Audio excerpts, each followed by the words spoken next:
Atsatoma sakamaya Tammatsoma Jyotigamaya Miruttonma Amritam Gamaya Shanti Shanti Shanti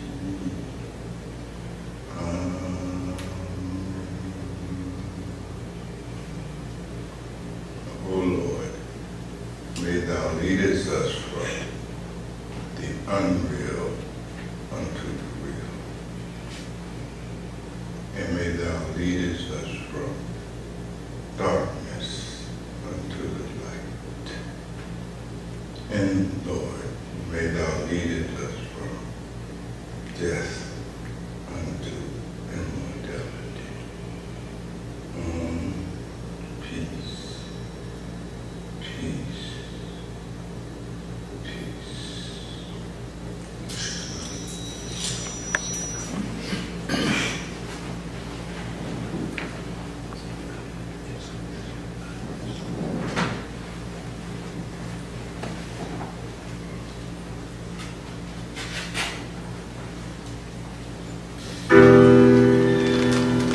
When you're down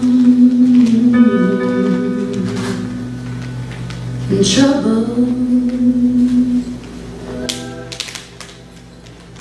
you need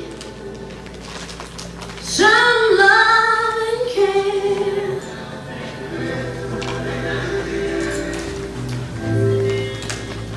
Ain't nothing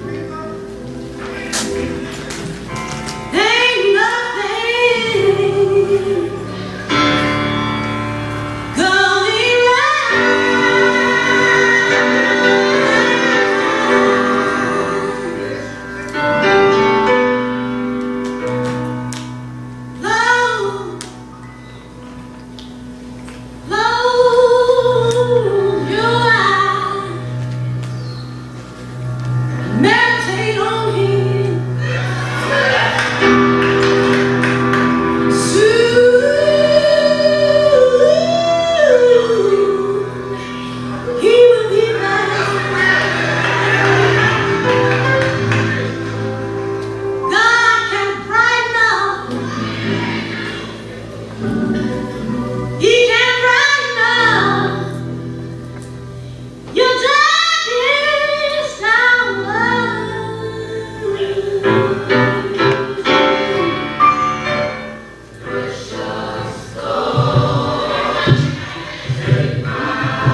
was blind.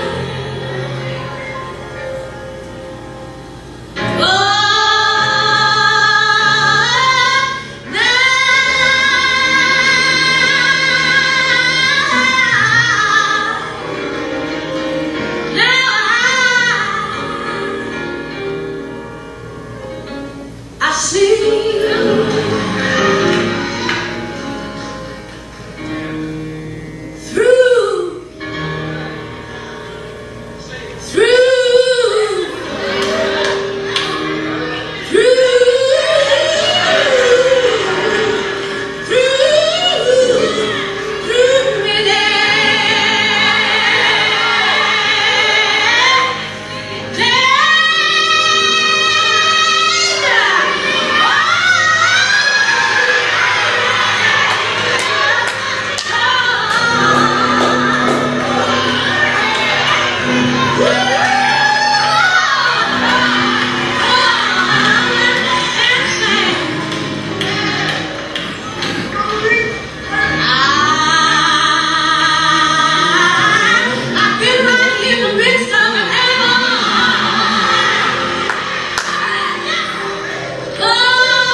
It's the whole summary of the essence of every spiritual tradition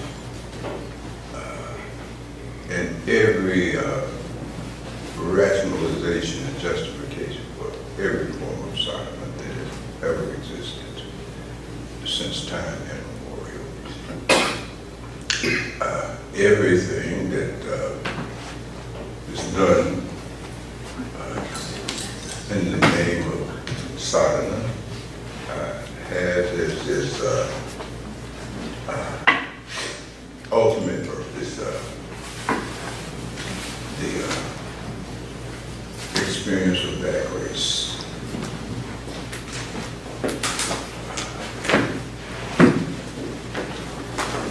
It was the grace that Boyche into this samsara. It was grace that trapped you in this Maya economy.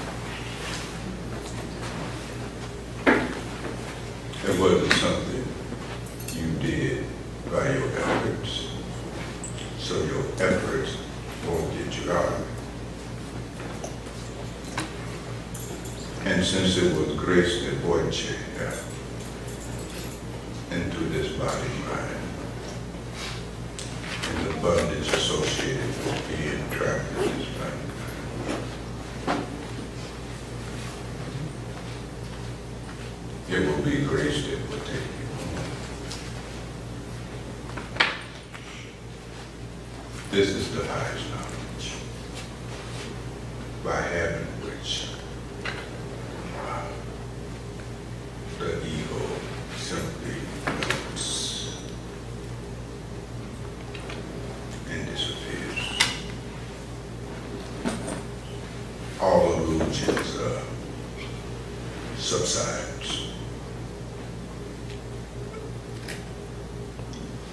And there is only the pure experience of very divine. This is the light. Don't confuse it with metaphysics, philosophy, conventional storefront religion, etc., etc. It's grace. So maybe it will be interesting to consider grace a little bit today with you rascals. Like to explore that a little bit, because there's always this paradox of effort and grace. That what is the relationship between the two? You see, is my liberation from samsara, from sorrow, from suffering, from chronic feelings of incompleteness and not enoughness. Can all of that be brought to an end by my efforts?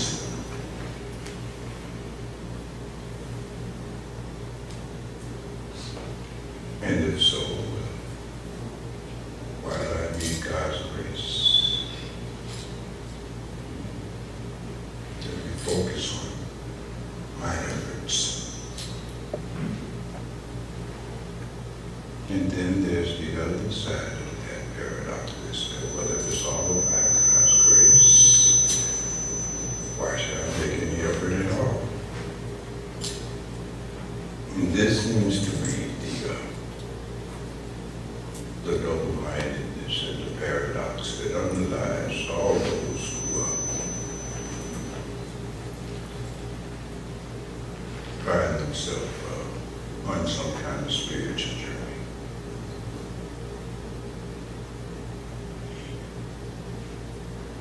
The wise have said it's not a paradox if you don't stand them against each other.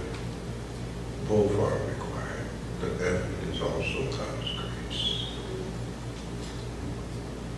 Because what do you have to do with this body, this mind, your faculties, your et cetera, et cetera, et cetera? You didn't make none of that.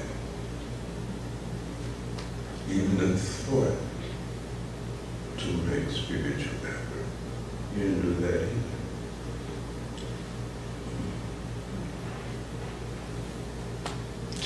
idea in all saints says, yes, there must be. And there must be grace.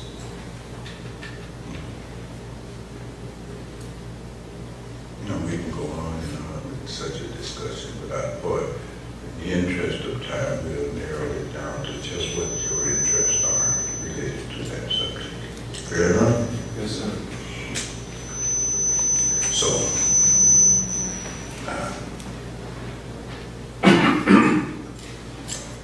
I'm at your disposal. Yes, beloved.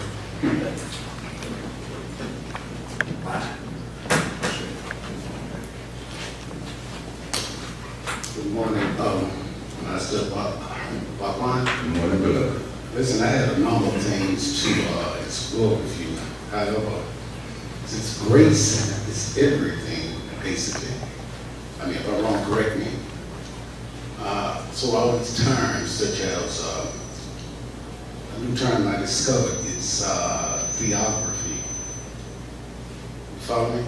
Yes. Well, what is that? I mean, I have a vague idea, but I do have knowledge, but I want proper knowledge. In the philosophy of religion and so forth, theocracy, theodicy, and so forth, and so on, is that argument that says it's all God. You see, that God is not the source of your suffering, because here we get into another depth. Very good question. Because for the user, you said that everything is done by God, and God is all love and goodness. How do you deal with the problem of evil in this world? How could all love and all compassionate God, you see, be the source of so much harm that we do, that mankind do, etc., etc. And so the argument is that, well, you know, that God is not doing that. See? You're doing it out of your limited free will. So don't be blaming God for your own misuse of the limited free will that He also gave you, to give the freedom to choose what you will do with your body, mind, with it. So that you choose to go out and murder innocent people and all of that, that shit is on you, not God. So it goes into all of the nuances and so forth with that, but essentially that's a beginner's summary of what is meant by theocracies and so forth. Does that help something? Oh, yes, sir. Definitely. Thank you. How many of you are here blaming God for all of your sorrows and your suffering? There you go. That's very obvious. You see? And somebody, you have spoken the truth for all of us. You know, that's what you do. You blame God for everything that goes wrong in your little life. And you take credit for everything that goes right. The good stuff, I did that. The bad stuff, God did that. Or God nimbus, Satan. Yes, beloved. I don't know that I blame God for everything bad that happens in my life, because like you said, we have free will. At some point in time, our free will can be intercepted, can it not, by something that just clicks to make you do different. To do wrong. Well, no, to do right. Or to do right. Yes. Yeah, sure. Yes. So I think I just have to blame somebody. Blame yourself. Or I blame myself for a lot of things that No, go no, wrong in my life. Yeah, but you can choose to follow those impulses or not, you see, beloved? Yeah. And then you got to factor in your ignorance. You see, free will handled by a mind that is drenched in ignorance. It's not going to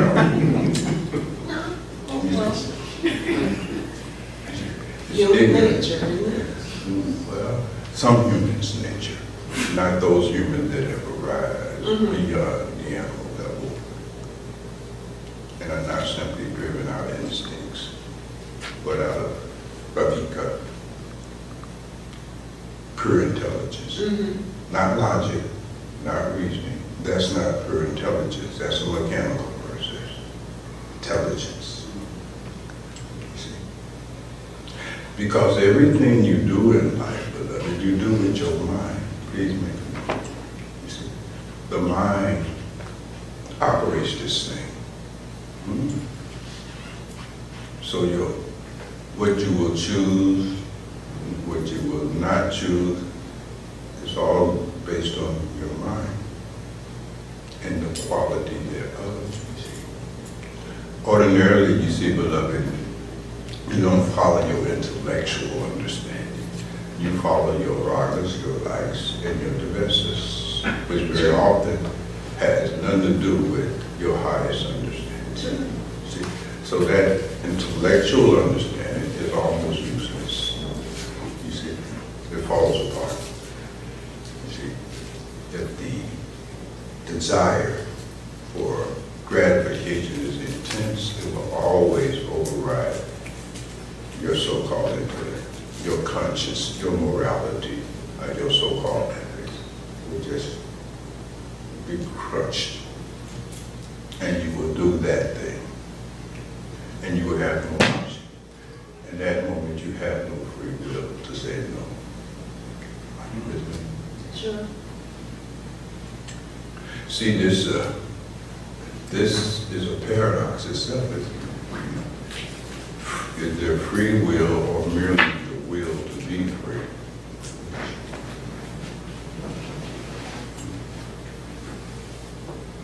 Now, there's a long discussion on that. Maybe you and I can have tea at the Congress so that we don't gloss it.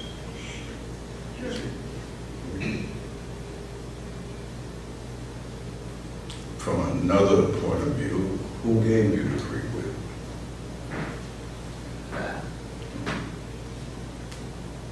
So it's not even your free will. True? True.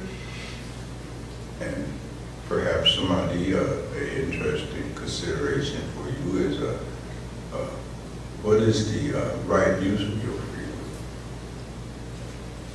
will? Beyond the effort it generates to gratify yourself at the level of body and senses. Is that its purpose? Or does free will, the gift of free will, have a higher purpose? Consider this.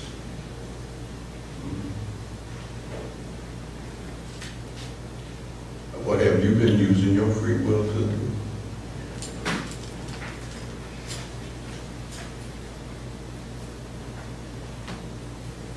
Something else to say about it?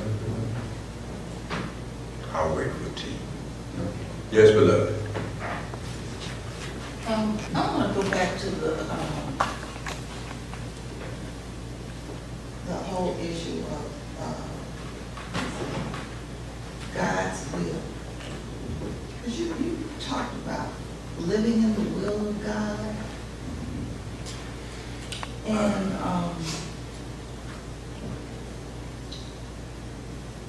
I have found most recently, and I mean, I don't even know if I'm on the right page or the right track or whatever, but with many of the things that have been happening in my life, the only comfort, I would say much of the comfort that I feel that I have is from the notion that it's God's will and it's out of my control. There's nothing I can do about it. It's almost like surrendering to the will of God. And I mean, I don't know if that's a far-fetched thought or what, but I just know that for right now, that's kind of working for me. It's kind of helping me along. You see, one has to enjoy the distinction between being defeated and surrendering. They're vastly different, you see. The surrender to the will of God, what they have called in certain traditions, saranagati, you see, that's very different than accepting defeat. Very often we confuse the two. We spend every ounce of our energy, time, attention, etc., to make things go the way we want. And then in spite of that effort to make life or a certain situation be the way you want, you fail. And then you say that I surrender. No, you were conquered by life. You were defeated. Saranagati is a very different phenomenon. That is a consequence of the higher stages of Bhakti Yoga in particular, right? Saranagati comes out of a much more profound knowledge and understanding. Saranagati even disappears our experience of anything that we call a crisis altogether.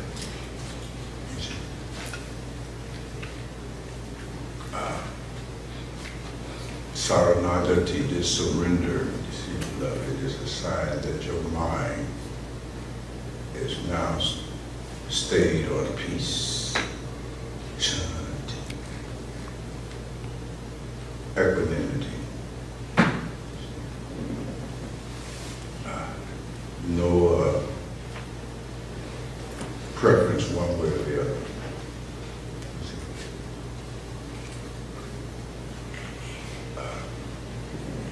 It does not fall apart in a crisis, and it doesn't go into the stratosphere of enthusiasm when something so-called nice happens. In neither case. Neither $1 million or the death of your child. Shanti.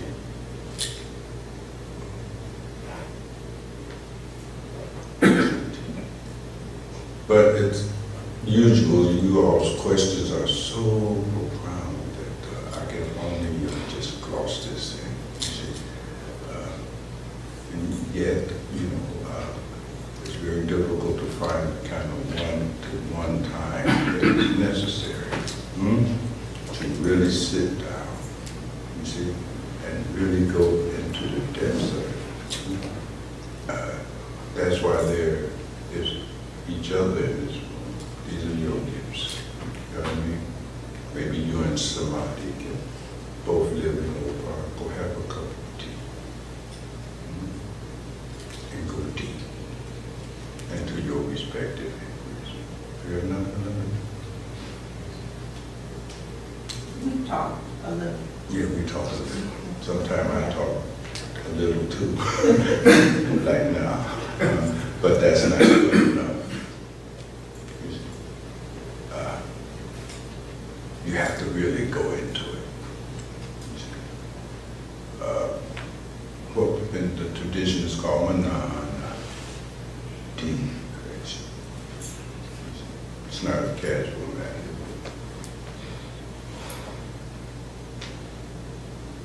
Does that help a little bit? Just a little bit? Yes, I got the difference between the surrender and being defeated. I got that part. I understand what you're saying. Good, good, good. Yes. Yes, beloved.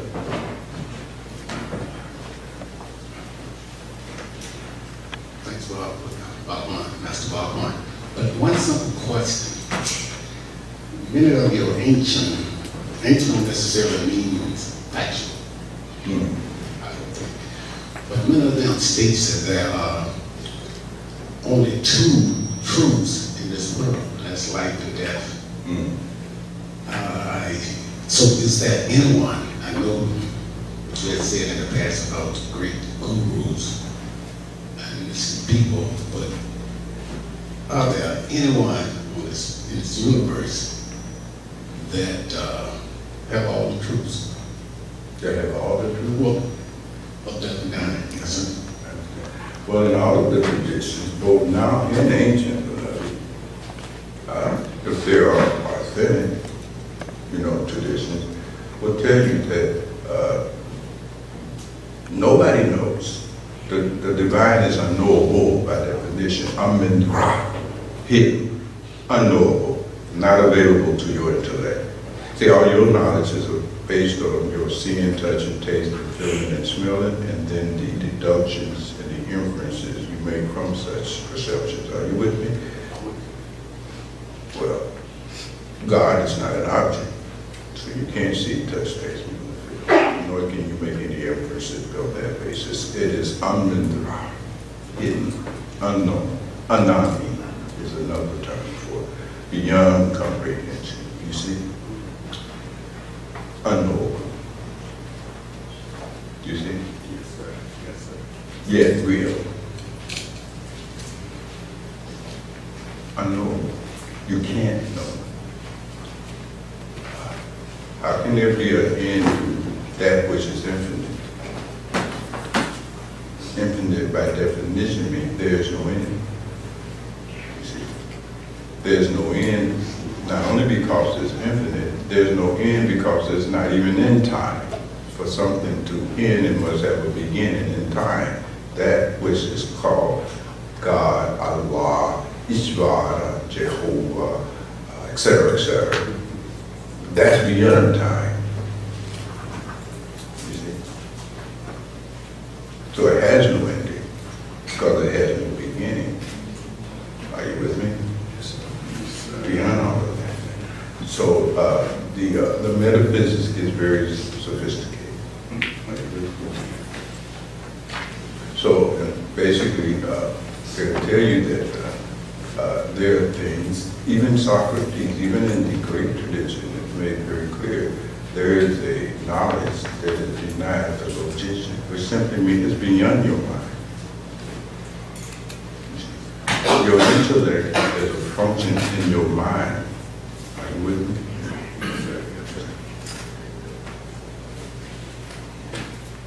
And it only can deal with stuff within the mind. It can't go beyond it.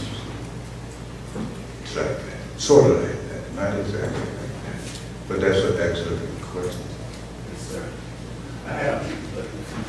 Have your way. Have your way. So then this is where beliefs, faith, and all those other terms come in because I get totally criticized by people because they say I have no faith. Unlike enough. So, Yes, but it is not a blind faith. It's a faith that is the product of profound inquiry, profound consideration. It's not a blind faith, but blind faith are non-transformative. It is real faith, sure, real faith.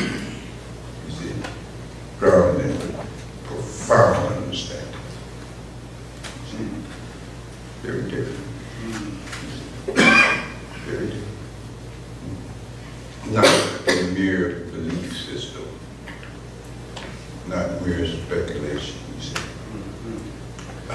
As you move into the deep of the teachings of these great realizers, they begin to see not only can you not know God, you can't know what a single thing is, period. yes, sir. You can't know what this is. because the use of your five sensory systems of perception, seeing, touching, tasting, feeling, and smelling, you can't see what this is. You'll say, well, this is a rose sitting in a little bowl. The physicists will tell you, you deluded. Right. This is atoms, you see, swirling in conceivable space. You see, it feels heavy to you. You see, that too. It's not what it is. Push deep into it, in quantum mechanics, you understand that this is just some strings of light here. They have no mass. Push a little deeper and you say, it is nothing. This is your physics.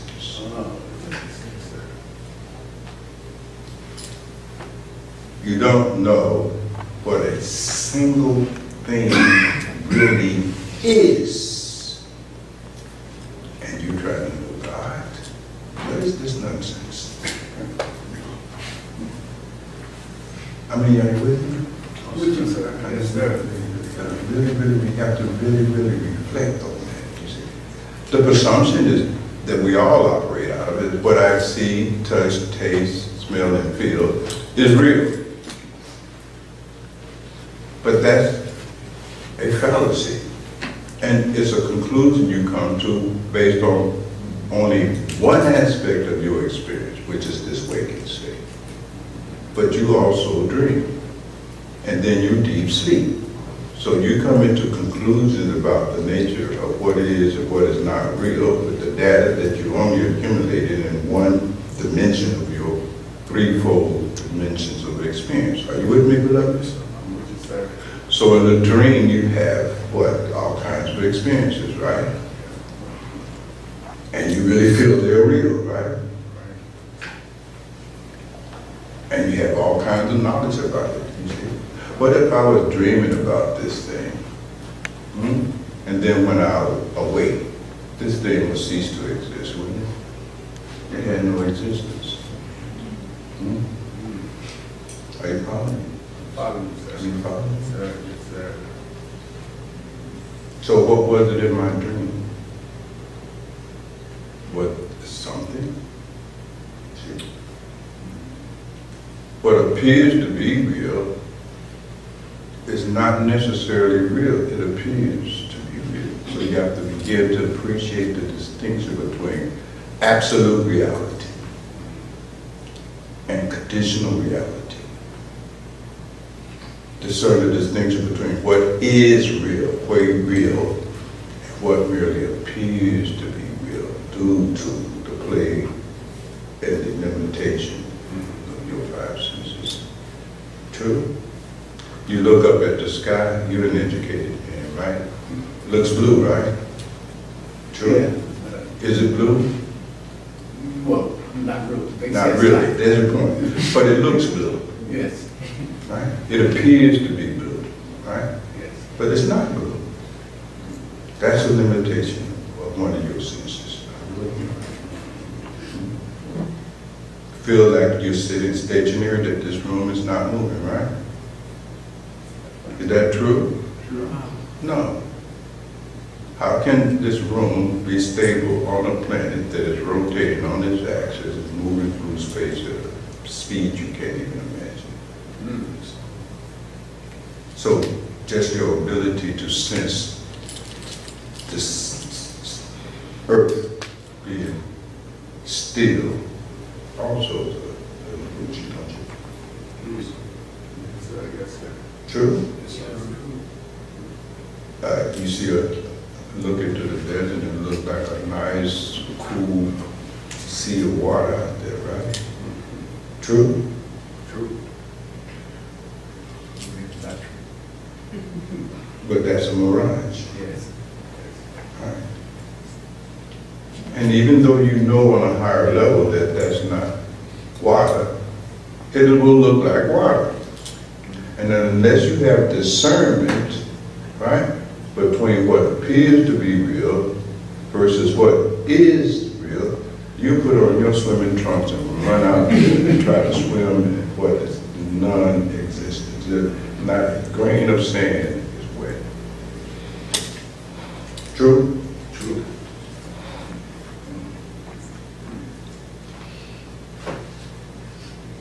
You have eyes, but you do not see. You have an eye that is able to see much better than these two eyes. True. Eye of Heru, third eye, Tisratil, etc., etc. The eye of Valika. Knowledge. And just like it appears to be water in the desert, the sky appears to be blue, the earth appears to be unmoving. In the same way, it appears that you would die. That's what it means. Why? Because that identification you have with this body and mind and so forth and so on only appears to be you.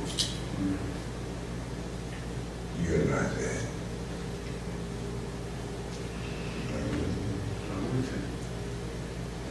But in this waking state, you will have the feeling of being this body mind.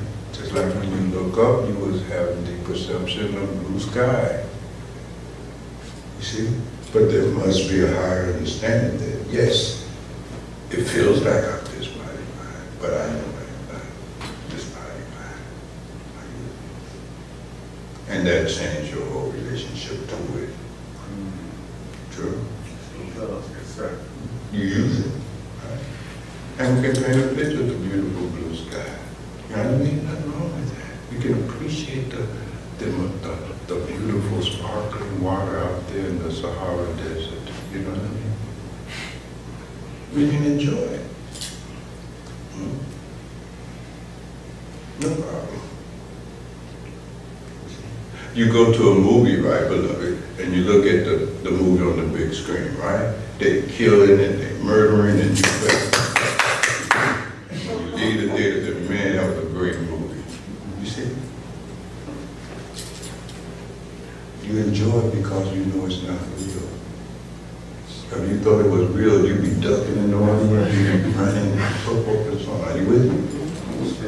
Are you with me? Oh, yes, sir. And that becomes the basis of so much of our suffering. You see, you keep mistaking that which is not real for being real. You keep mistaking the unreal for the real. And that was one of our invocations, you see. Asato Masaga, from the unreal to the real.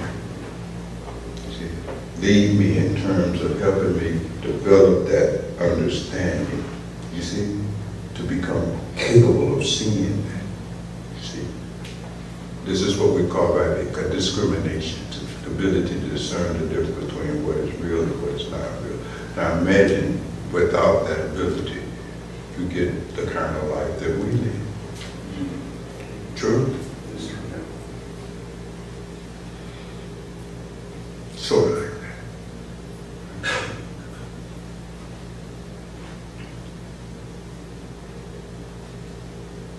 So I know I've gone off on a little bit of a tangent, you know. But hopefully you're able to better appreciate why you can't know as much as you try to know, especially when it comes to the nature of the divine. So, Yes, sir. Yes, sir. Yes, sir.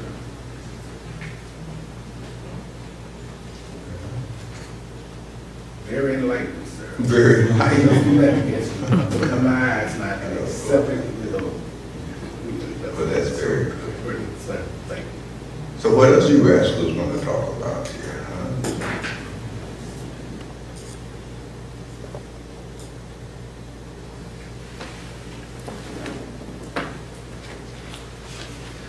The subject was originally grace.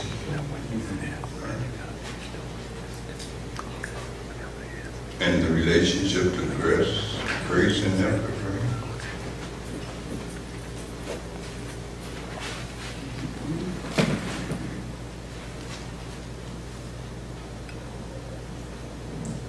You see, on the spiritual path, there's a limitation to what you can accomplish with your efforts.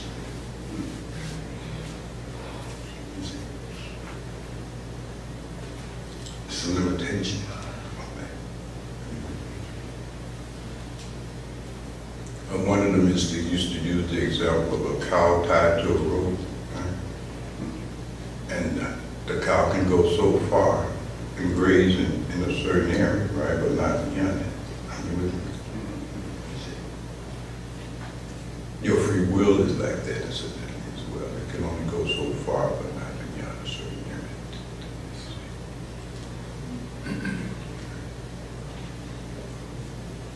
Well, in the same way on the spiritual path, your sadhana, your spiritual practices, all of those disciplines that are associated with sadhana, you see, your japa, your simaran, your bhajan, your dhyan, you see, your this, your that, all of that can only take you so far. You see?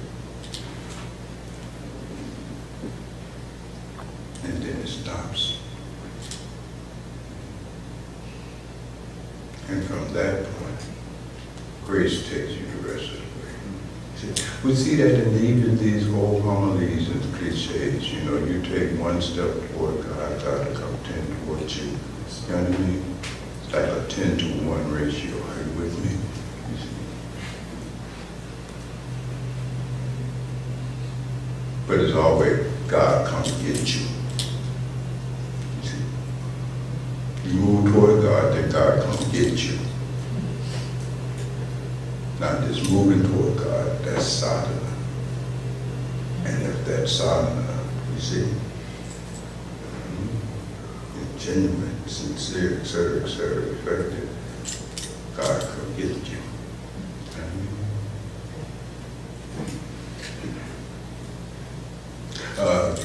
A guy goes to heaven, right? And they take him on a tour. You know, like in Hollywood, y'all been in Hollywood, they tour the homes of the rich and the famous, right? They say, there's so-and-so house, there's little Rachi house. Well, they give a certain tour like that in heaven, right? And here's the house of St. John, and here's the house of this person, usually. And then you see this big super mansion up there. You say, whose house is that? That's God in there. You see? You make a note of that, you see. After the tour, you get your GPS and you find out where you sneak, you know what I mean? And you go up to this mansion because you really came here to see God, you know what I mean? You knock on the door.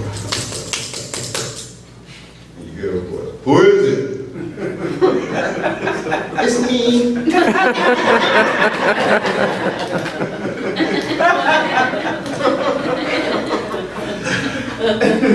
Go away.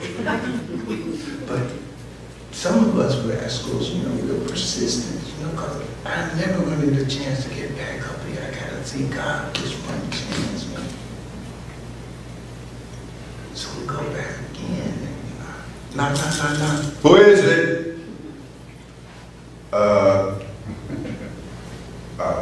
I'm so-and-so, son. You know, I'm Lou Arthur, Ingram's son. Go away!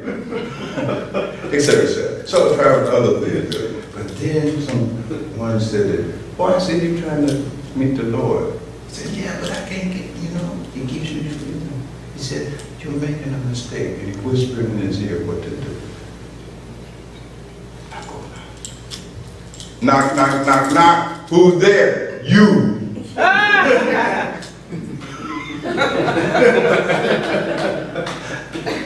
The door opens when there's no more you. You trying to be God guarantees you will never be God. The you is the problem.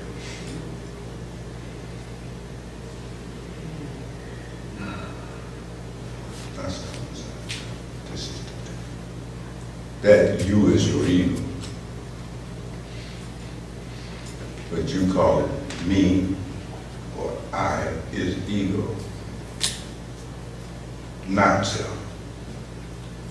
So one of the things that has to happen, you see, beloved, and that is the value of these cardias, these gurus, these teachers, these sevas, or reddis, or whatever you want to call them. They begin to remove a kind of ignorance in the mind. You see? Because a mind full of ignorance will come to all kinds of wrong conclusions about everything, and especially about themselves. It's not like your ignorance just are wrong conclusions about phenomena, events, circumstances, people, places, and things. No, no, no, no. You are also operating out of a wrong understanding and a wrong conclusion about who you really are. What you really are is a better question. Are you with me? Yes, sir. Oh, yes. Your ignorance is all-inclusive. Say it. Say it. You see, how could it be otherwise? You operate out of a mind that's full of ignorance. Wrong views is what the Buddha called it. Are you with me? And the first anga, the first phase of the practice that Buddha suggested for attaining nirvana or Buddhahood or enlightenment or whatever you wish to call it. Right view. Step one. Right view. Which means you got to take all of your wrong views, correct them, so that you have the right view. Are you with me? Yes, sir. It's almost like these wrong views blinds us. You can't even see. So imagine you close your eyes and you're going to cross the Dan Ryan Expressway. Good luck with that.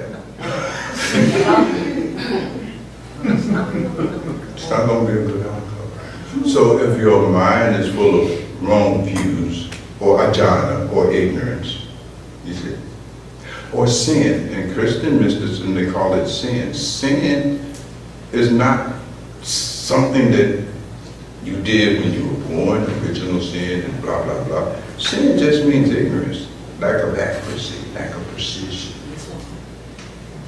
And so if your mind is full of sin, that's another form of ignorance. That's all it is. The Buddha says this condition in your mind that is ignorance must be purified and transformed from ignorance into knowledge. That's the whole value of teachings, you see. When we go to these places and we receive teachings, that's this whole function, is to hear something, think on it, reflect on it, and thus purify your mind of the ignorance, right? By hearing the truth. How can you purify your mind of ignorance without hearing the truth? There's just no way. Hence the necessity, you see.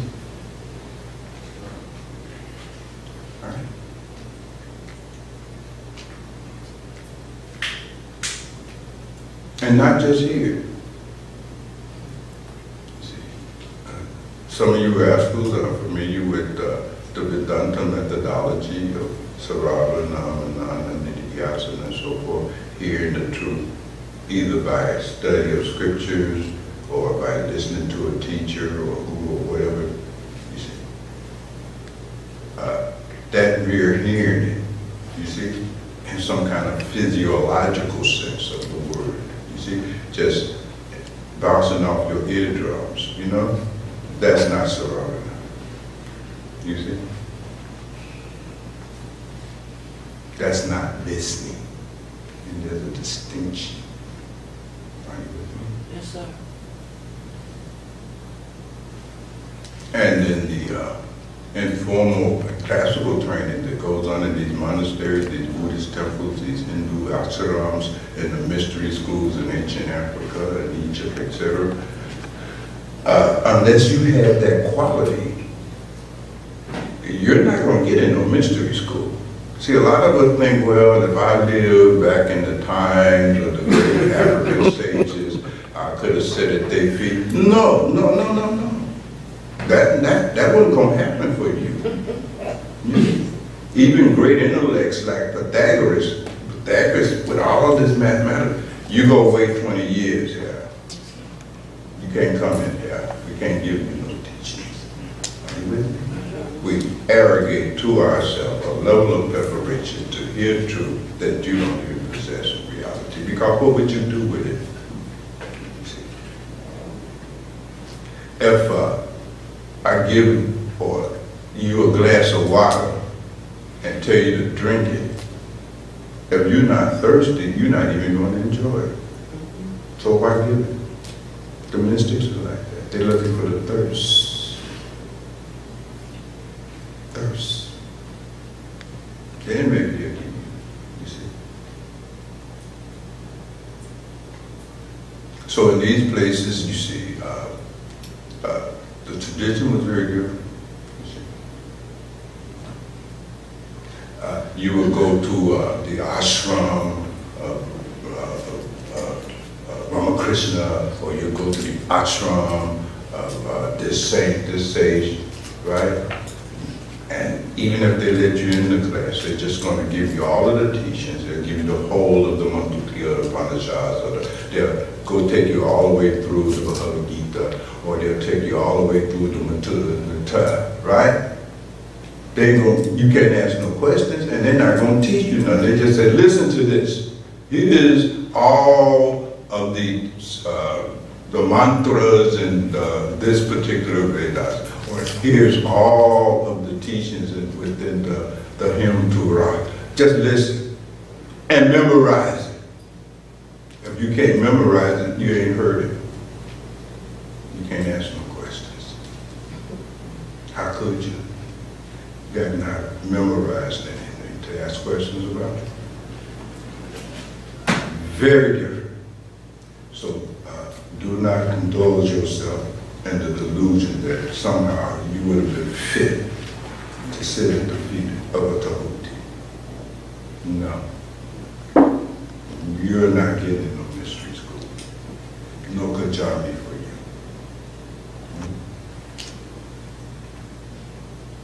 Sorry. Very sorry. You could even go through the purification process necessary. You see? So hearing it just once, but then there's, like for instance, y'all Christians, right? You've been Christians before. And even in Christianity, this truth is there, you see? If you can go beyond the mundane level of Christianity and move into its depth, you will see the same teachings. So, purgation, right? First step of sadhana is purification. Not asking questions. Go get pure. Purify what? Your mind. You see? True? Yes, sir. Purgation. The purification of the mind. Remove all this lust, all this anger, all this vanity, all this ill will, all this jealousy, all this self-pity. Clean your mind up. Socha. You see, get clean in your mind. You see?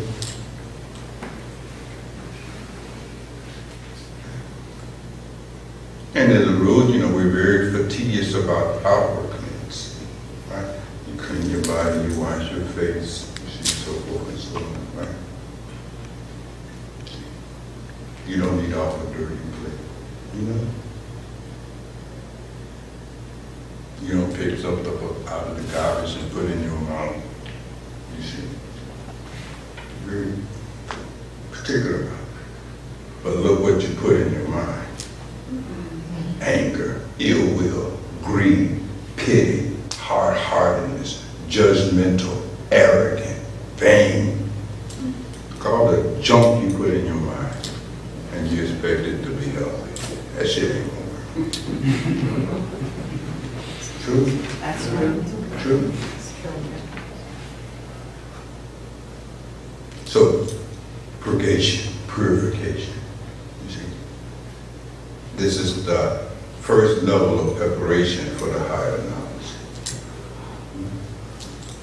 The purification of the mind. That's why in all these traditions they tell you, you get moral, you get straight. See? Get straight, get moral. See, get some ethics about you. Have some integrity, get some standards here, right? And Patanjali Maharaji Yoga Sutra, the Yamas, right? And the African tradition and the Meduna Terrace, those 42 negative confessions, you see? I have not coveted my neighbor's corn, you understand? And if you get like the Pharaoh Pepe, he says, I have lived this life so meticulously that I have not even caused anyone to be afraid of me. And he said, 1,000 years from now, when you put my name in your mouth, it would taste like sugar. This is Pepe. This is my heart. And in the Kemetic tradition, it's 42 of those. You see, not the 10 in Christianity and so forth. You see, but you see it everywhere. In Buddhism, there's the sila. You see, that behavior that is pleasing to God. See?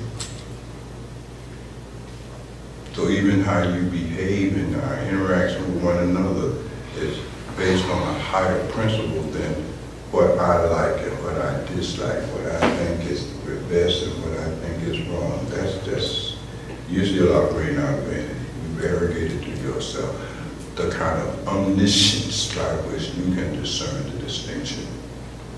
You don't have that kind of omniscience. You don't know what a single thing is.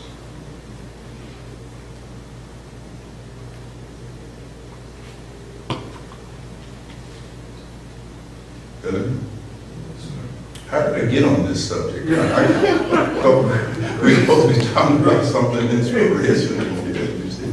But the point I'm making is that in the Christian tradition, in all tradition, there must be the first step is purification of the mind. Then the next step is what they call illumination. So that means that your wrong views have to be replaced with right views, and now that's illumination. Now we're in business. Are you with me? And the ultimate illumination is manifest when we have converted our minds from being an enemy by cleaning it up to becoming our best friend, our best instrument now. Because you still need your mind to make the degree of effort necessary, you see, for God to open that door. It's very, very deep here, you see.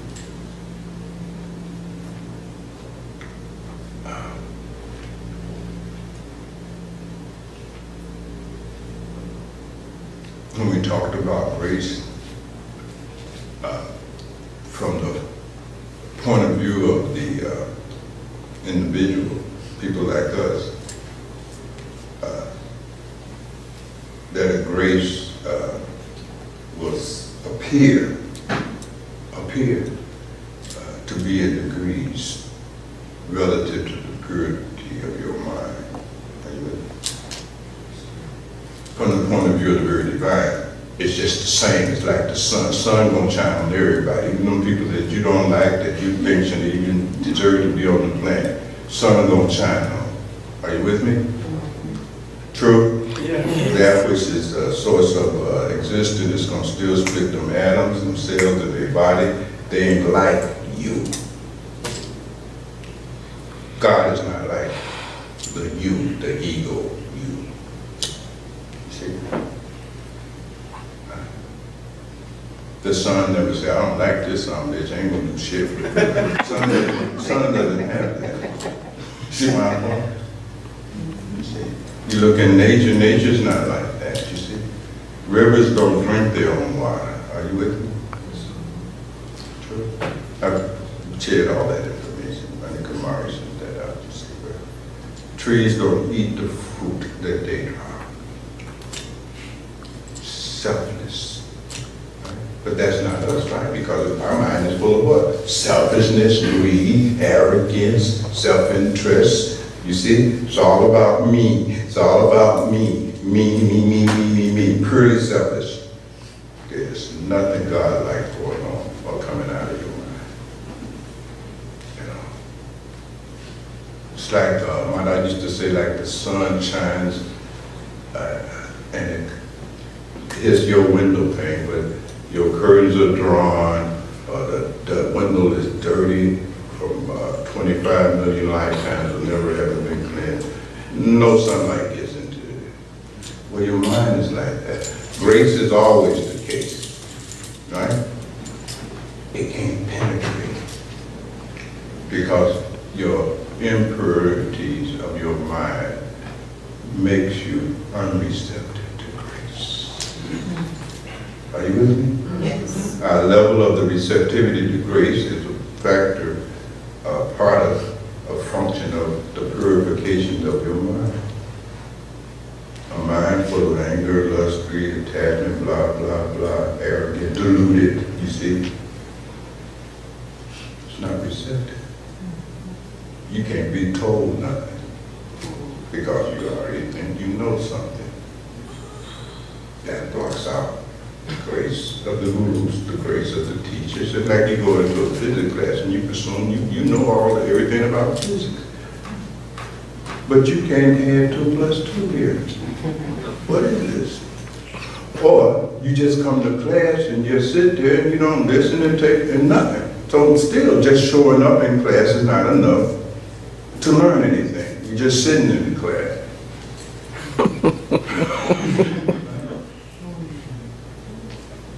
You're not going to get any education. You're just sitting in the room. That doesn't work. Unreceptive, blocked. Are y'all with me? Yes.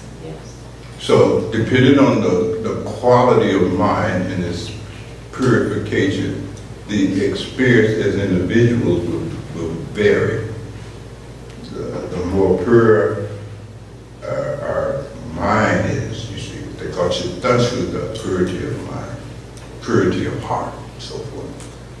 The more of that grace, which is always already the case, will manifest in your life, you see, and get it done.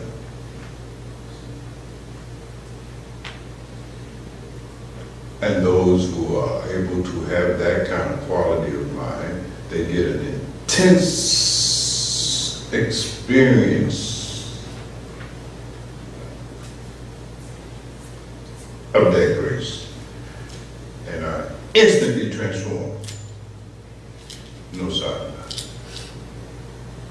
no meditations required, no study of the sutras, the scriptures.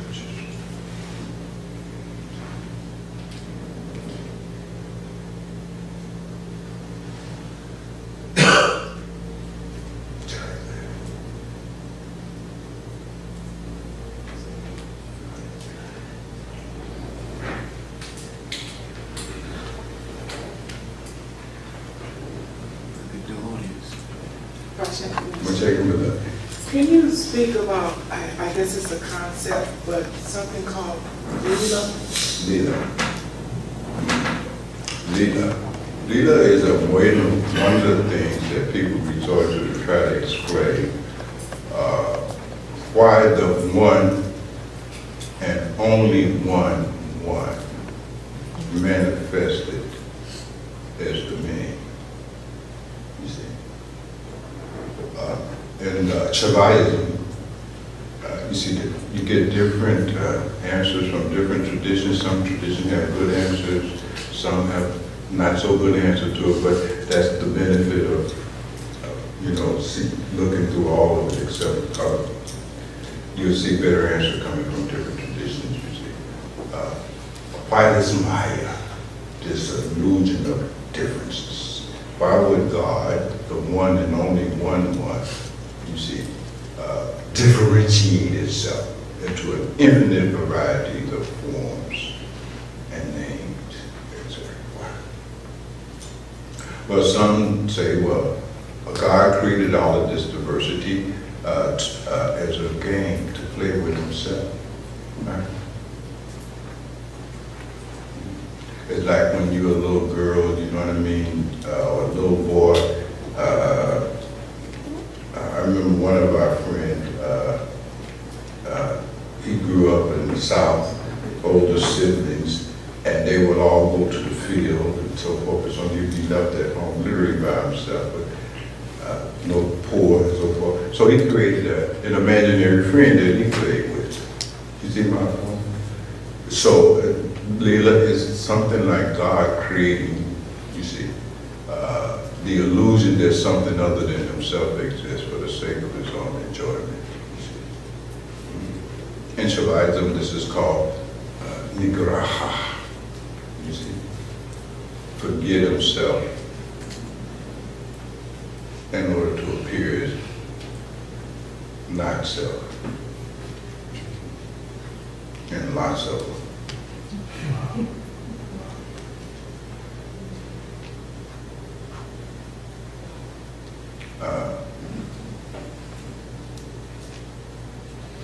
Grace is when the one and only one divine being get tired of playing and pull everything back into its own ways. This is called pralaya. This is called grace. Anugraha. You see, people get a wrong idea. You see, that's why it was said earlier that when you become ripened, you see, in terms of your understanding that this is only an appearance and so forth and so on, as that ripen, you see, as your action change, that karma veil disappears. And then there's no more action based on your own ego and gratification. That's the dissolution of that and so forth. As you become ripe and mature, right? Then the game that is you, that God has played for himself, comes to an end. Yeah. Next. You see, you stop pretending. God stops pretending to be you, and the you is gone. And the body that you was in is also gone, instantly. So, I don't know if y'all really want to be enlightened.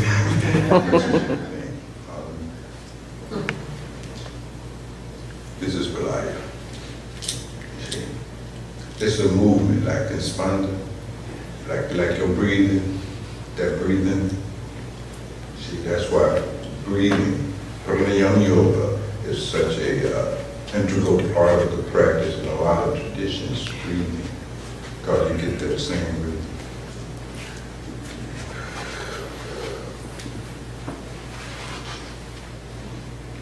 Comes back. That's the rhythm. There's the involution of the one and only one, the involution. And then there's the evolution. So, evolution, evolution, evolution, evolution, evolution.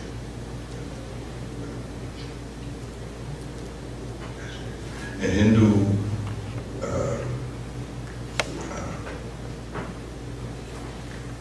mythology, you see a picture of Vishnu on the couch, right?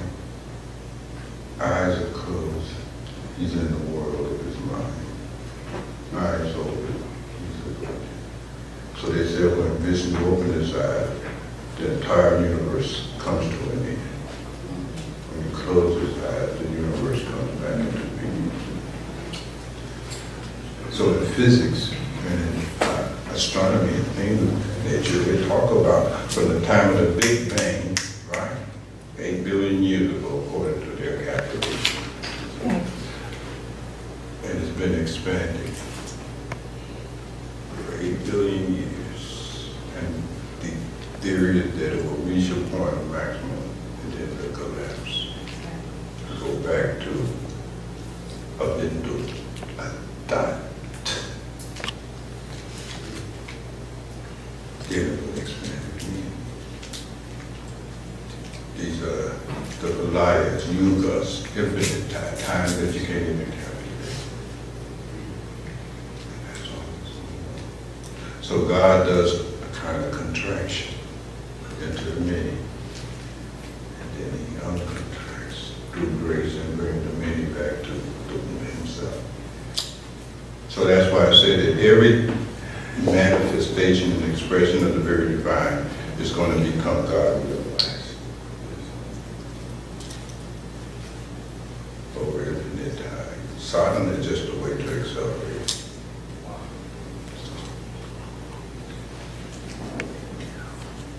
Does that help a little bit? Yeah.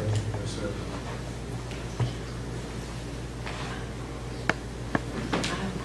Yes, beloved. In terms of effort, Mm.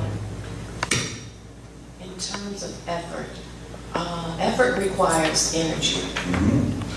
And you have taught us already about talking less, speaking less, thinking less, eating less, meditating more. Sleepless. So beyond those things, is there anything else to be done to get this energy, to this like endless energy to do the sadhana, because it requires so much energy? It does require a lot of energy at the level of the body, and those particular disciplines is to keep a high level of energy at the level of your body. See, health is required. See, energy is required just on a bodily basis. So your food, your sleep, you see, but then there's also psychic energy that must be there, right? So not wasting so much energy in speech and all of that, you see. Some yogis don't talk like they're Bhagwan, you see, or like movie bars over there. Don't conservative energy, right? Because a lot of energy go out. But then there's also energy that goes out in the form of just your thinking. A lot of energy is wasted in just meaningless, pointless thinking, worrying, you see, about that which you have no control over. Click, crack, all day long. Drainage of energy, yes. So that is required, you see. And then there's a kind of spiritual energy, you see. A kind of spiritual energy, you see. Yes, of course, as we say, physical, mental, spiritual energy. That is a kind of energy that is based on your desire, the desire to union with that very divine devotion. This is called different names in different traditions. See, Veda, intentional, Mumukshala. You see, and ultimately it is this energy of the heart, Mumukshala, the intense desire for God. You see, based on profound understanding of the futility of your search for happiness within the context of this life. You see, when you have seen through all of that, you see, when there's sufficient viveka, right? Sufficient control, the senses and all of that, you see. The realization, you see, that this is not the location of what you're looking for. You're looking for absolute happiness, complete fulfillment. And you have seen, as clear as the color red, this is not the place where that's going to happen. And so you have turned toward God. You see God coming through. Which is a different kind of relationship, even at the conceptual level. The mystics say that it's like, pretty much it's like if I took your head right now submerged you in water, and I held you there.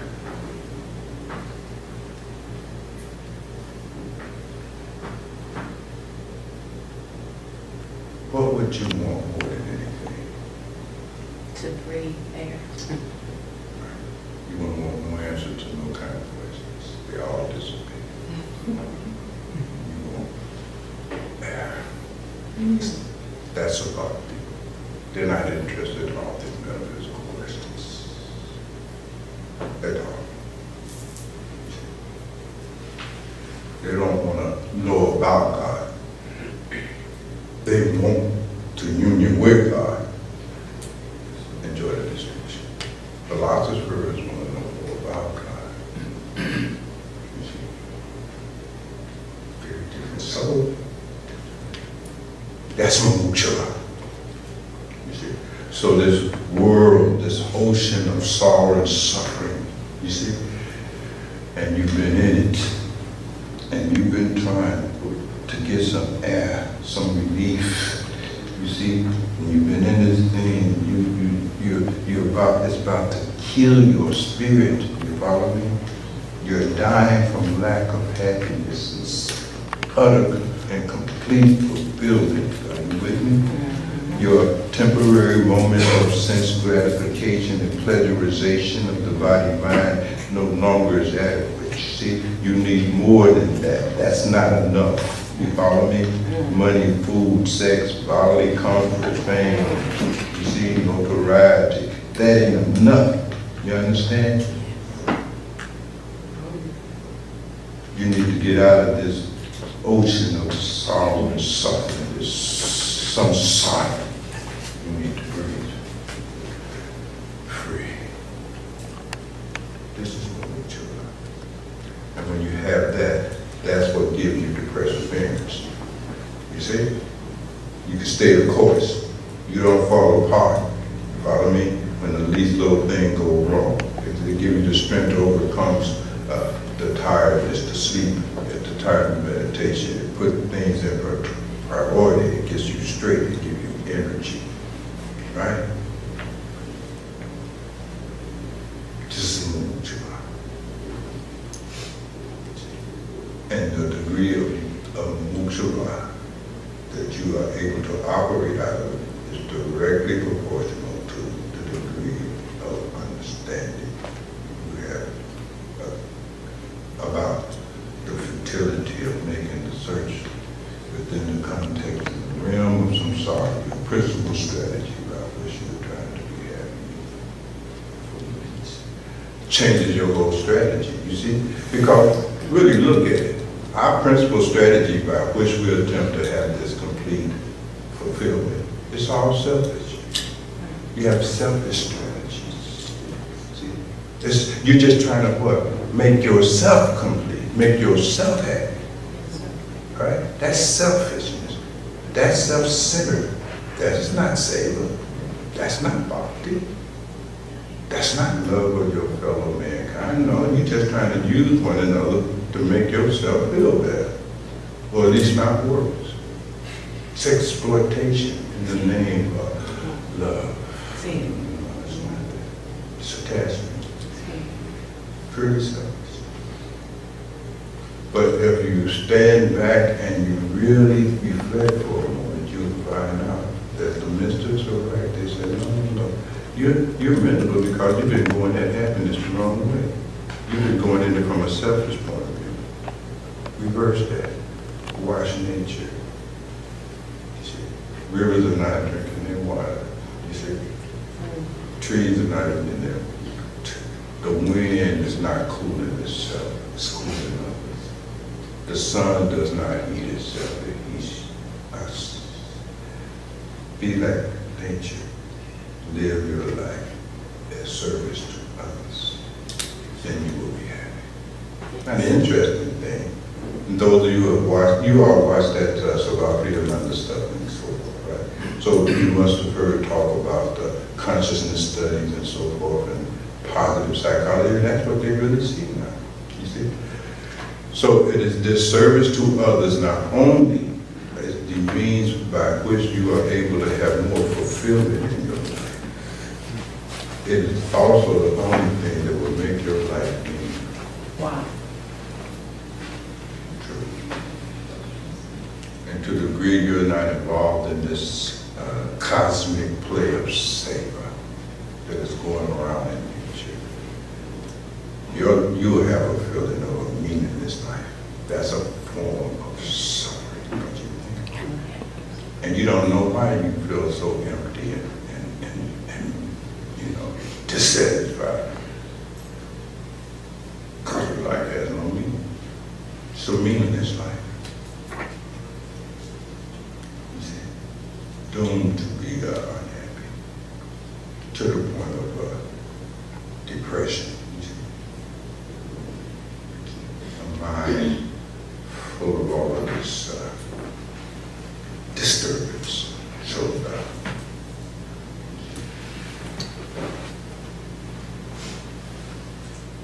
and so the mystics say, notice this. Don't just accept this argument. Go notice this. Go look in your own life. All that these mystics and saints and sages are telling us is what's already the case in your very life. Just look. You don't have to believe. Look, see. Look at your own experience, moment to moment. Look and see. See the truth. Are you with me? Yes, beloved. Is this on? Please, beloved. I was sitting here listening, and you reminded me of a time when I was at a ritual. I was participating in a ritual. And a person had taken on the deity named Sekert, or Saturn. And so I was standing on the side, and Sekert just came over and grabbed my head. And she pulled me into the center of the circle and just started turning me around by my head and said, empty your head. Empty your head. And I just started laughing like we're doing now, right? I just could not stop laughing. And so she finally let me go, and I went back to the side, and one of the priestess was there. And I still couldn't stop laughing. She said, well, that's the whole goal, to laugh. That nothing is, you don't take anything serious. You stop taking yourself serious. Yeah, it's like, it's nothing, it's all humor. Leela. Right, Leela. Leela, the game, enjoy the game. Right, and so she just reminded me of That's that. beautiful. It was such a happy experience. That's beautiful. And yeah. Thank you. In fact, those who are initiated into our practice, they will know this name, Sika, very well. Very, very well. True? True. Very good, very good. And that's what it is.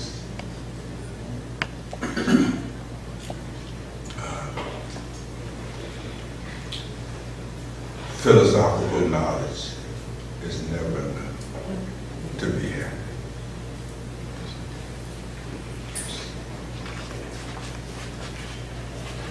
Thank you. As I was listening to what you were saying about being selfish, I wasn't talking about it. I'm talking about myself. I'm going to listen. I'm sorry. It kind of resonated with me because I'm going through these changes about being selfish for myself. I've always been a person who gave to other people to the point that I was even arranging their life patterns. So I'm learning to give that up, and it has been a struggle for me. I'm learning how to love me because I've always extended love to others and never really received what I was giving. And I had to learn to go within to receive what I was giving to others to myself. And that's where the selfishness comes in, because I never was taught through our society that it was a normal thing or an acceptable norm for us to give love to ourselves, that was considered to be selfish. So I'm a little bit confused. Yes. Yes, I can hear you in the question. Okay. Because what you were calling being selfless was controlling. Controlling is not selflessness. It is selfishness at its highest form. So that's not it, you see. And you're right, there is so much confusion in our cultures about this thing. But selflessness is the capacity, the willingness to forsake your own self-gratification and ambitions for the sake of others. And not other than the sense of all humanity. No. We don't start at home. You see, this practice of selfless service begins within the context of your closest and most intimate relationship. Your mama, your brother, your sister, your children, etc., etc. Those are chromatic relationships. And if you cannot selflessly serve those people, come on. You're dealing with pure illusion when you think you're going to selflessly interact with 7 billion people. That's not going to happen. It starts in the home. And you must develop the ability to sacrifice your own well-being for the sake of another. Usually somebody in the family. Very different. You see? Now you said love yourself. Yes, but not the false self. See, what we've been taught is to love the false self, the ego self. Love your ego and do everything that you can to be yourself, your false self. You follow me? The problem is, yes, love yourself, but love your true self, not your false self, not your not-self, not your ego self, because that just drives you deeper into the clutches of ego. And as you move into this deeper love of the not-self, the ego self, it increases your own experience of suffering. Down. You see. It's the byproduct of that. You see. So, what you truly are, at the core of your being, you too are a manifestation of God. When you love yourself, you're not loving your ego, you're loving that presence of God in you that makes you conscious. If God was not in you, you wouldn't even be conscious. You would not be able to see, touch, taste, smell, or feel nothing, right? That's presence in you, right? That's God in you. Are you with me? Love that. Not your ego, not your image, not how you're trying to make other people see you and relate to you. Are you with me? That's all ego, you see? That's not you.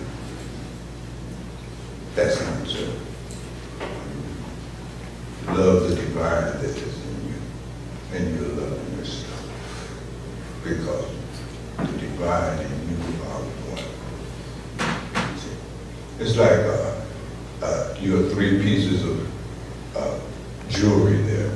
Your gold necklace, your gold ring, and Bhagwan is a gold bracelet, right? And you're seeing all these differences in your shape.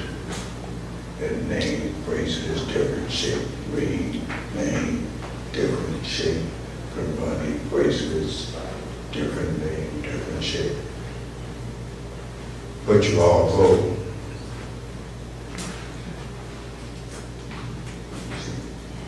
It's a classic example that these mystics use to help us really understand that the fundamental ground of your being is gold. And if you see one another as gold, then there's no problem. But if you see one another as very different, very stairs, pain, so forth, chaos.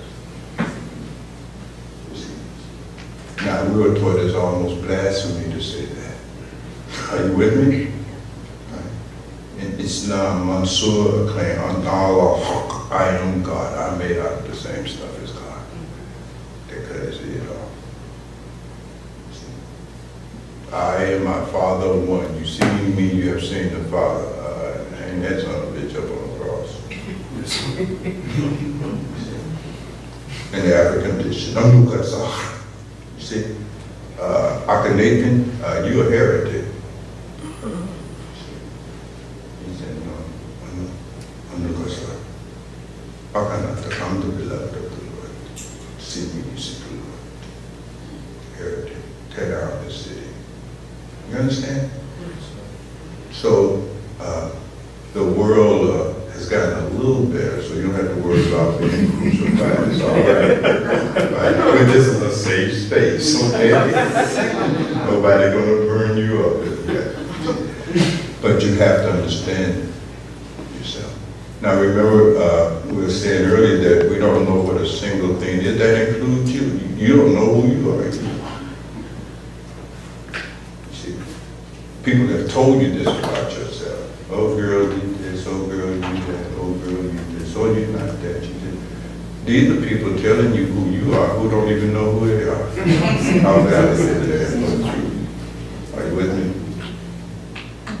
So part of the spiritual craft is about first knowing thyself. Our ancient ancestors in Egypt and every other place on the planet, that's the first thing. Worship God if you must, but first know thyself, capital S. You see? Capital S. Not who you think you are, not who you want to be. That's not who you are. See, that's your dream. Dreams are not true. That's your illusion. This is what you want to be, but are not. What you are is way greater than what you want to be. Much more vast. Those who study the Dante, you hear the term Brahman, the word Brahman really means the vast. Yes. The vast. You're Brahman, you're the vast. Vastly more than what you can possibly imagine.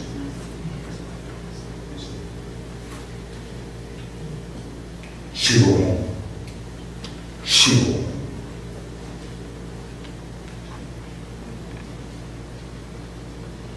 You are an expression of God. God is the only thing that exists, like gold. It's the only thing that produces gold jewelry. There's no second. One thing.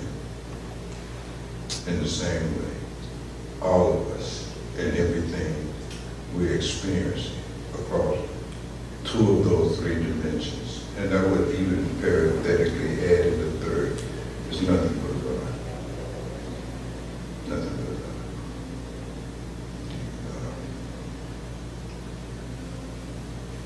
The one and only one. That's how the Kemetic and pre-Kemetic sages talked about it. Because African wisdom didn't begin with no Egypt. Egypt comes way late in the continent's development, you see. Way late. And if you're a good Egyptologist, you'll see the deterioration of the wisdom tradition. You don't see any periods after those early dynasties. They don't even know how to build no more. Are you with me? That's right, sir. A lot of the knowledge has been reduced to rituals. That's why you see cowrie chairs. You see Ifa verses. You see, Ifa was once 12,000 verses. They've been reduced to 4,000 because none of the whole guards and the Babaluwas really understand. You understand? You see, Yoruba, they still think they're being rounded by, Chumbo, et cetera, et cetera. You see, this is mind stuff. You see? But once upon a time, you see, it was a real deal. You see, real deal. Secret, hidden, not public. You can't join no group and do rituals. That ain't how that works. It's not like joining a church. Bilal and Lucas Starr and some of the other brethren with watching the voices of the ancestors, and they'll tell you about the tradition of the drumming, right? So you go to the ceremony, you get a drum. They're making that sound, that shudder, that had a specific function and how it would impact the level of consciousness, right? And you have to train 40 years to play the drum. 40 years. Now go buy your little drum and beat on it and sit your ass over there and play it for you. And if you beat it wrong one time, the penalty is death. We kill you. You get a note wrong, you're dead. How many of them drummers will work the drum? If they understood that, right? So we do a disservice to reducing that ancient wisdom to something so trivial and mundane and pointless. You see, in the tradition we call that dambitva. Dambitva is when you exaggerate your qualifications for being able to do this or that. You exaggerate your qualifications. Like you go to a job and you lie about your qualifications. I got a degree from here, I know all of this. Oh, you want to get that job, right? You broke, you want that job, I understand that. But to achieve that, the fulfillment, you exaggerate your qualifications. And then you get the job. And then you get fired if you wouldn't play. You can't do none of this. At all. Now, we exaggerate going into a relationship. We date, we exaggerating our ass off. True? True. Yes, you are. We exaggerate. It's like, I want to be strict. I want the truth. You tell the truth. But when the truth is told to you, you can't handle it. You exaggerated your capacity to handle the truth. Pure exaggeration. Are you with me? Yes, sir. I'm loving. No, the moment you do some shit I don't like, I'm out of here. But you told me that you have this incredible ability to I'm committed. I don't want a superficial relationship. I want real love. You're exaggerating. This is hypocrisy. This is conceit.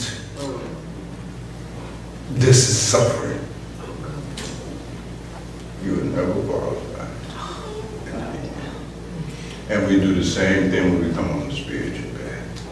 I want to become enlightened. I want to do it, not knowing you are so far from being qualified. Yes. And then, out of grace and mercy, some mystic may accept us, right? Yeah. And they start giving us all this stuff to do, right? And we're trying to do what?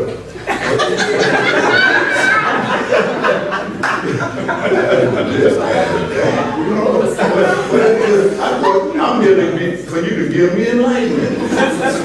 But we give you the preparation for it. And in most cases, that takes a long time because you have no idea how messed up you are because you are full of dumb shit problems.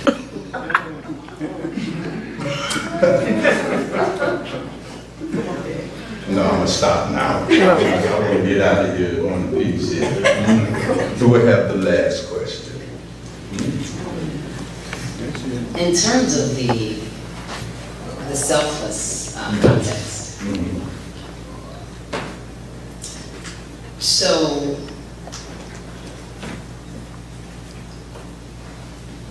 the way I'm processing the selfless exponent of the way we give ourselves to others would be in relation to the way that the universe emits vibrations or frequencies, or the way patterns in the universe are manifested through this tension and release. And so this selfless giving is with ease, and it comes with the equivalent of what we call joy, which really is the release of a natural way that we expand ourselves, the way that we call love. It is a natural release of the highest, greatest, best of versions of ourselves, the part of us that comes without the effort of trying. And so the joy, or when the sister talked about the giving of herself, which is what she does with love and ease, so it's not difficult, but the part that happens in this very toxic anti-life society or culture is that it repels that natural sense of the human being. But I was thinking, if there was a way to better connect with that part of us that gives and loves life and others, it would be through this joy that, like the breath, as much as you could be panting for your next breath, you can't hold a breath. You can't hold joy, you can't hold love without releasing it back out. So if you're like needing air, as much as you need the next breath, you still must give that. You must give a breath in order to get a breath. So that idea of the selflessness comes from a place of a very necessary exchange that happens with the way that we are, the way that we give. When you love, you don't really have to think about it. Yes, very good question. And hopefully there will be some occasion where it can really do justice to it. See, ancestors talked about it. In fact, they call it the way. Interesting, beloved, in Taoism, it's also referred to as the way. Jesus' path was not called Christianity. I've come to show you the way. See? So, the way is beyond ego. You must drop your ego. Now that itself requires a great deal of reflection to appreciate, you see. As long as you think that you are separate and different from the people you're trying to love, I guarantee you it won't be any love involved. We call that attachment, you see. Love is a byproduct of complete identification of oneness with another, beyond the superficial differences, personality of that. It's like gold. It's related at the level of gold. And not eyeing a bracelet, you know, eyeing a necklace, eyeing an earring, and I'm going to try to love you other two. Effortless going in there. That's not effortless, that's force. But if you see each other as simply being gold, loving each other is loving yourself. There is no dualism. Ego creates dualism. It splits things, you see, into me and other. And as long as that is our fundamental relationship in the human sense, right, then that's not love. And you said something very beautiful because it doesn't give you any joy. But looking for joy as a result of loving, also is not love. Not looking, but I use joy to give an equivalency That's called tension and release. Yeah, they call sukha, and I love that part. You see, you have to understand what is the cause of the tension. The tension is always a result, first and foremost, of a desire. But now, what is a desire? Desire is the outcome of a feeling of incompleteness. And so, out of this state of incompleteness, a desire arises for something to complete yourself. Are you with me? Now, the moment that desire arises in the mind in the form of a thought, right? It takes time for a desire to get fulfilled. It takes certain kind of conditions required the fulfillment of any desire. So as long as that time or those conditions don't exist, you're just stuck in a high state of desire. Tension, tension, tension. You can't release the tension of the, you see, or the agony of this feeling of incompleteness until that condition or situation arises, then you fulfill it, and the tension diminishes. Maybe I didn't mean tension like human tension. Maybe tension like But that's the only intention that you got. like music. Well, music is a very different phenomenon. Are you with me? Because if people, if you couldn't really feel people like you feel music, then you become absorbed. Say that again? You forget about yourself, you become absorbed. You see? I think I'm Yeah, I know it's a terminology. That's Yeah, why I said you. we use a different word Yeah, sometimes. that's I know. And I'm I know. not meaning the, Yeah. I'm not meaning that type of tension. I mean, Yeah. it's not that tension. Yes. I mean, what happens in the patterns of creation and the way that it expands. To go to your deep sleep experience. Remember I said earlier, you have three experiences. Everybody in this room cycles through three experiences. Waking, dream, and then dreamless sleep. Right? What they call Jagrata Swapanasa Suti. Now when you go into deep sleep, right? No dreams, no waking experience, what do you feel? What do I feel when I go into a deep sleep? Yeah, what is the experience of deep dreamless sleep? Think about it. And just inspect that. We won't go into philosophy. We're going to look at the actual experience that one has of being in deep dreamless. When you wake up, what do you say about that state? Because I was wondering, because when you're in that state, you're not really conscious of what you're feeling. And what did that feel like? I don't know. Peace. I don't know though. No, go look at it. I'm saying if I'm in that state, I don't know. No, how do you have to be there to know that you felt nothing? So if I felt nothing, then it's not an articulation. No, that's what I'm a saying. Language then. It's not even language, it's beyond Right, language. so then I wouldn't know how to say that. Right, because language only works for dualism. That's what I mean. Yeah. I would just be. So You there would was just no way to be. express You'll be that. beyond it. That's happiness. That's joy. That's what I meant by the releasing of that. Right, but there's no experience of the other The other what? person. When you're in deep dreamless sleep, Susuti, are you having any experience of any other person? No. Just yourself. True?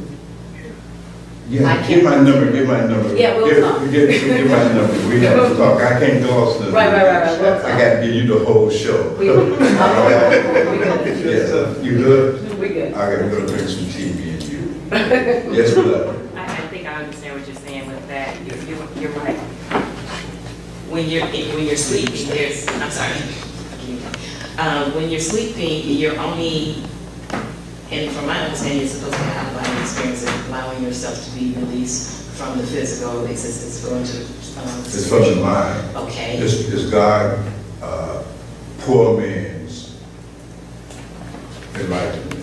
Okay. Because you fall into a deep state of shanti. Shanti means peace. See, peace, you have peace, real peace. No more thinking. You see, no desires are arising. You come with her. I've been with everybody else in the room. I've been because see, this is Gavira. This is Sogayi, as the ancestors call it. This is deep knowledge. See, the deepest knowledge is always a byproduct of notice in your actual life.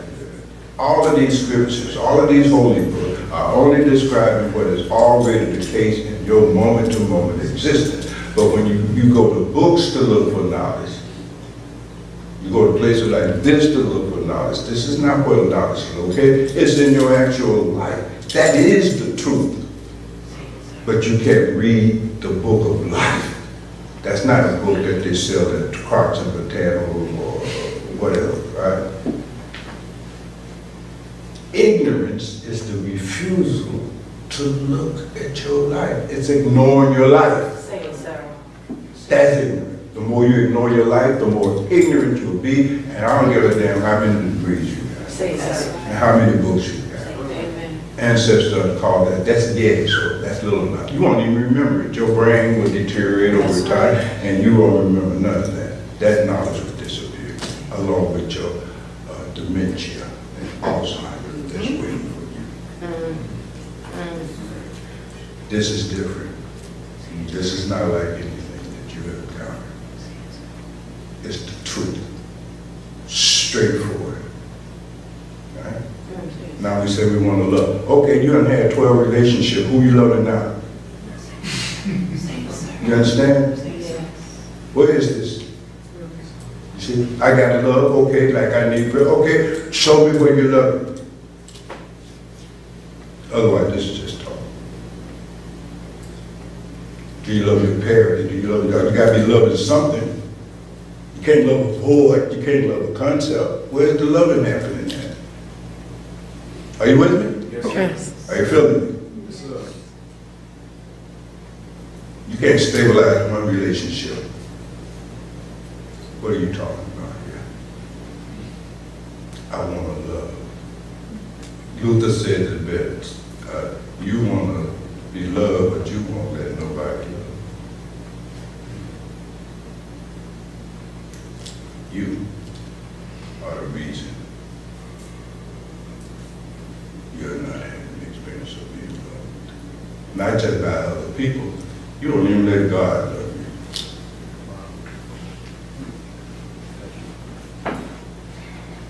you. All right, women, what is that? Come on with it. That's it.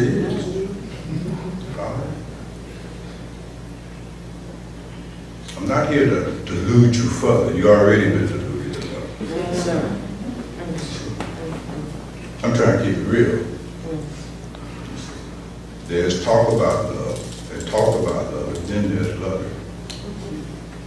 Ancestors understood this, that's why they created the institution of relationship marriage. You see? I said, okay, you want to love all humanity, I got that, great. Here's what I need you to do. I want you to go give one of these 7 billion humanities in a relationship and show me how you can love.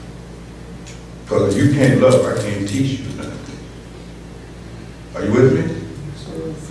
If you don't know how to love, how you gonna know anything else? I want to know how the universe began. I want to know how an angel could dance on the pen. I want to know. That's not necessary. Know how to love. Then you can be tortured. This is fundamental. Now this is fundamental. God is love. You want to know something about God, you got to know how to love, then you will know something about God from your own experience. Are you with me? True. True? Yes, sir. But if you refuse to love and play all these games with this, right? Talking about love is not loving. It's just talk. And it's dangerous talk because you'll start getting the illusion that what you're talking about is your actual experience. And you become deluded out here. True? God is love. Love, and you will know something about God. You will know more about God than you will learn from Himalayan mountains of books on about God. Are y'all feeling it? Yes, sir. I'm getting out of here.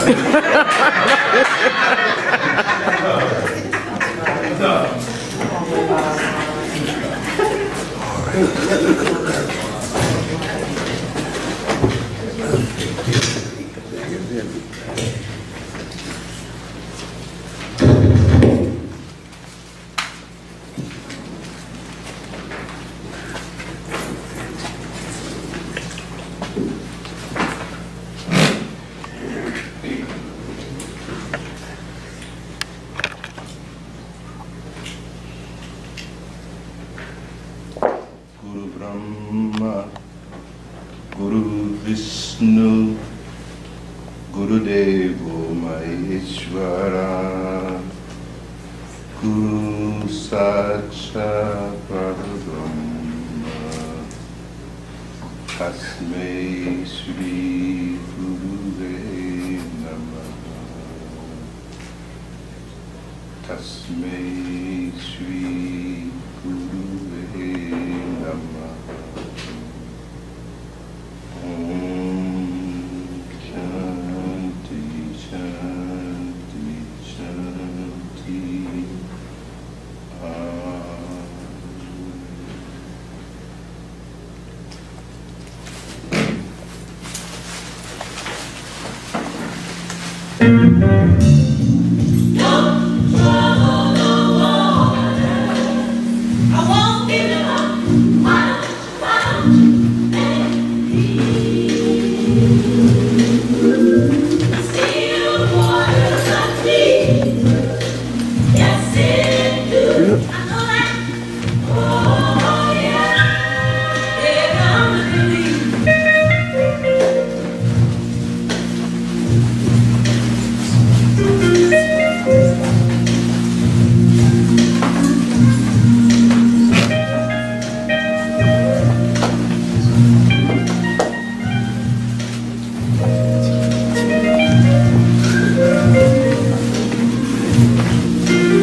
it the second you get happy.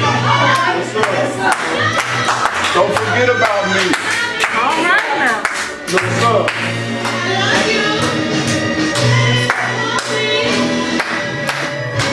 The minute, the moment, the second.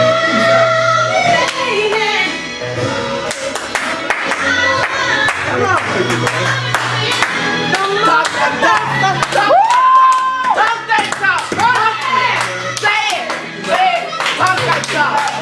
The moment.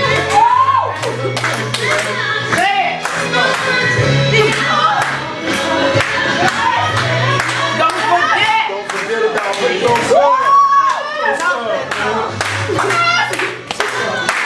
I love me some music.